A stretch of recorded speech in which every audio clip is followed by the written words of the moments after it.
नमस्कार। India pathy के इस सेशन में आपका स्वागत। जल चिकित्सा के आज हम साधारण दैनिक स्नान के विषय में बातचीत करेंगे। जैसा कि पूर्व के लगभग 5 अध्याय में जल चिकित्सा के विषय में विस्तार से आपको बताया गया है। आज जानते हैं साधारण दैनिक स्नान का महत्व। दैनिक स्नान केवल शरीर धोना ही नहीं, बल्कि एक वैज्ञानिक स्वास्थ्य प्रक्रिया है। यह शरीर को रोगों से बचाने का सबसे सरल प्राकृतिक उपाय है। स्नान शरीर, मन और त्वचा तीनों को शुद्ध करता है। जैसे भोजन और व्यायाम जरूरी है, वैसे ही स्नान भी जरूरी है। नियमित स्नान से शरीर में ताजगी और स्फूर्ति बनी रहती है। स्नान का सही अर्थ केवल 2-4 लोटा पानी डाल लेना स्नान नहीं कहलाता। सही स्नान में पूरे शरीर की अच्छी सफाई और घर्षण जरूरी है। त्वचा के रोमकूपों की गंदगी हटाना ही वास्तविक स्नान है। बिना रगड़ के स्नान अधूरा माना जाता है। वैज्ञानिक ढंग से किया गया स्नान ही लाभ देता है। स्नान का जल कैसा हो? स्नान का पानी हमेशा ताजा और साफ होना चाहिए। गंदा या बासी पानी त्वचा को नुकसान पहुंचा सकता है।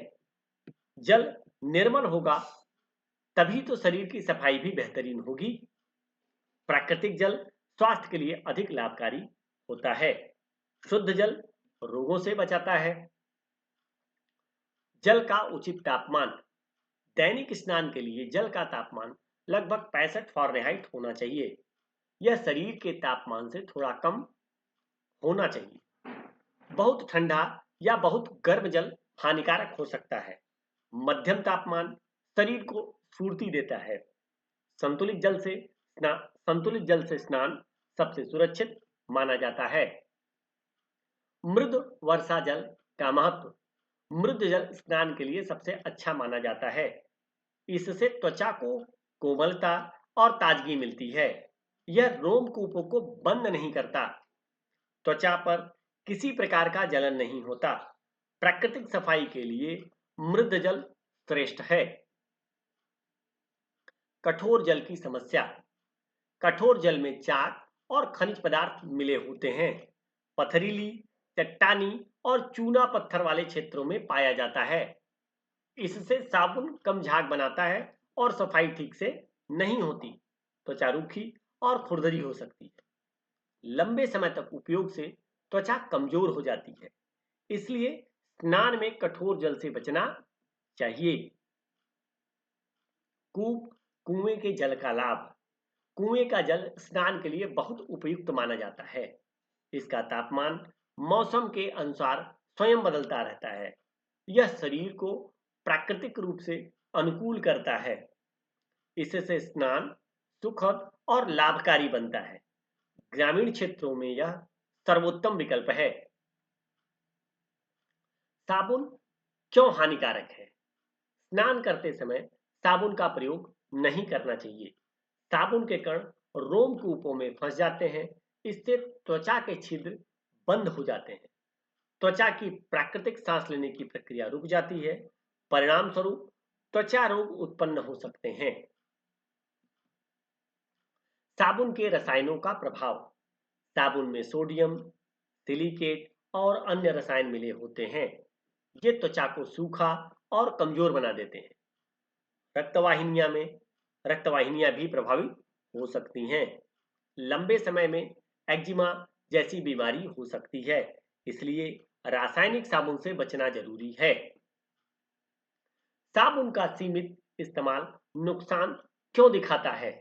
लोग कम समय के लिए साबुन लगाते हैं, इसलिए तुरंत नुकसान नहीं दिखता।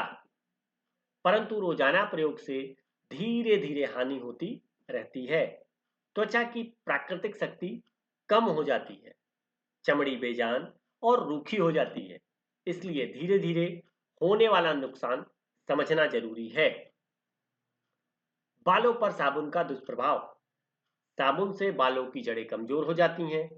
बाल समय से पहले सफेद होने लगते हैं। बाल झड़ने की समस्या बढ़ जाती है। बालों की प्राकृतिक चमक खत्म हो जाती है। इसलिए सिर पर साबुन का प्रयोग नहीं करना चाहिए। बाल धोने का प्राकृतिक उपाय। आंवला बालों को मजबूत और काला बनाता है। बेसन बालों की सफाई प्राकृतिक ढंग से करता है। दही बालों को मुलायम रखता है। नींबू रूसी हटाने में सहायक है। काली मिट्टी से बाल स्वच्छ और स्वस्थ रहते हैं। विशेष बाल की देखभाल उपाय। आंवला चूर्ण और नींबू का लेप बालों को मजबूत बनाता है। नींबू और बेर की पत्ती का रस गंजे स्थान पर भी लाभ देता है। दही से बाल धोने से जड़ें सुरक्षित रहती हैं। बथुए को उबालकर उसके पानी से बाल नरम होते हैं। तिल, फूल और गाजर से बाल लंबे और घने बनते हैं।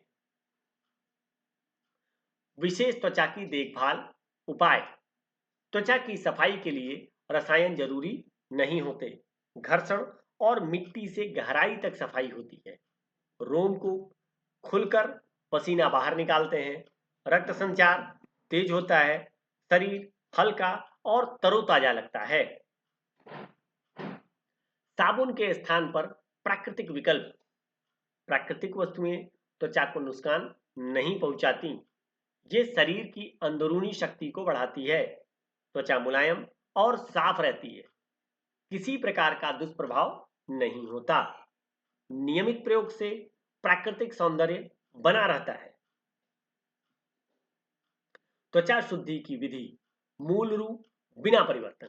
तो स्नानोपरांत अंग प्रत्यंग को हथेली से शुष्क घर्षण करके, खुरदरे तौलिए से रगड़कर, महीन बालू मिली हुई गीली मिट्टी को साबुन की भांति प्रयोग करके, बेसन और पानी के घोल से शरीर को मलकर, भुने हुए और ठंडा किए हुए खट्टे नींबू के रस को पानी के साथ शरीर पर मलकर त्वचा की शुद्धि की जा सकती है।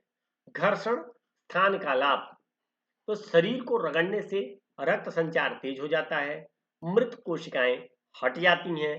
त्वचा साफ और चमकदार बनती है। शरीर में गर्माहट और ऊर्जा आती है। रोग प्रतिरोधक शक्ति बढ़ती है। उबटन मालिश की तैयारी। गेहूं का आटा त्वचा की गंदगी हटाने में सहायक है। नारियल या जैतून का तेल त्वचा को पोषण देता है। नींबू त्वचा को साफ और ताजा बनाती है। इन सबको मिलाकर प्राकृतिक उपटन तैयार होता है और यह पूरी तरह सुरक्षित और लाभकारी है। उपटन मालिश की विधि। 1-2 चम्मच गेहूं का आटा एक कटोरी में घोल लें। उसके बाद उसमें 2 चम्मच नारियल या जैतून का तेल मिलाएं। नींबू की 15-20 बूंदें डालकर सबको अच्छी तरह से मिला लें। स्नान से पहले पूरे शरीर पर इसकी हल्की मालिश करें।